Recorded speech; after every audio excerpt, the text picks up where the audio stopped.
No one cares about you. No one is going to care about you. கேட்குறதுக்கு கசப்பாக இருந்தாலும் இதான் உண்மை. உண்மையிலே everyone can be replaced. Everyone can be replaced. நீங்கள் அதை பர்சனல் ஃப்ரெண்ட் எடுத்துங்க, ப்ரொஃபஷனல் ஃப்ரெண்ட் என்ன மாதிரி வேணால் எடுத்துங்க, everyone can be replaced. இல்லை யாராச்சும் எனக்கு ஹெல்ப் பண்ணுவாங்க, சப்போர்ட் பண்ணுவாங்க அப்படின்னா கடைசி வரைக்கும் வெயிட் பண்ணிட்டே இருக்க வேண்டியதான். சப்போர்ட் பண்ணுவாங்க, ஹெல்ப் பண்ணுவாங்க, ஒரு தடவை 2 தடவை பண்ணிக்கிட்டே இருக்க மாட்டாங்க.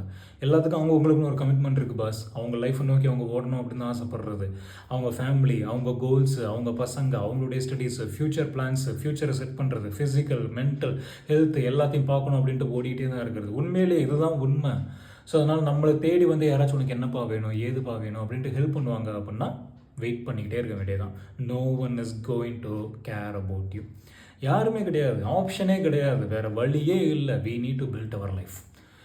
We need to build our life. நம்மளுக்கு உண்டான ஸ்ட்ரென்த்தை நம்ம தேடிக்கணும், நமக்கு உண்டான பக்குவத்தை நம்ம தான் அடையணும், மெச்சூரிட்டி நம்ம தான் அடையணும், நமக்கு உண்டான ஆப்பர்ச்சுனிட்டியை நம்மளே க்ரியேட் பண்ணிக்கணும். We need to build our life.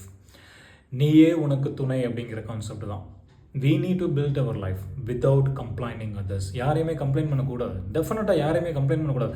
Help பண்ணுறாங்க அப்படின்னா அக்செப்ட், சந்தோஷம், சூப்பர். பட் ஹெல்ப் பண்ணலை அப்படிங்கிறதுக்காக கம்ப்ளைண்ட் பண்ணுறது, நெகட்டிவ் மூடு செட் பண்ணுறது, நெகட்டிவ் பேட்டர்ன் செட் பண்ணுறது, அது நம்மளே அழிச்சிக்கிறதுக்கு உண்டான ஒரு சமம் தான். நம்மளுடைய கேரக்டரிஸ்டிக்ஸை நம்மளே ரிவீல் பண்ணுறோம் அப்படிங்கிற மாதிரி. So we need to build our life without complaining others.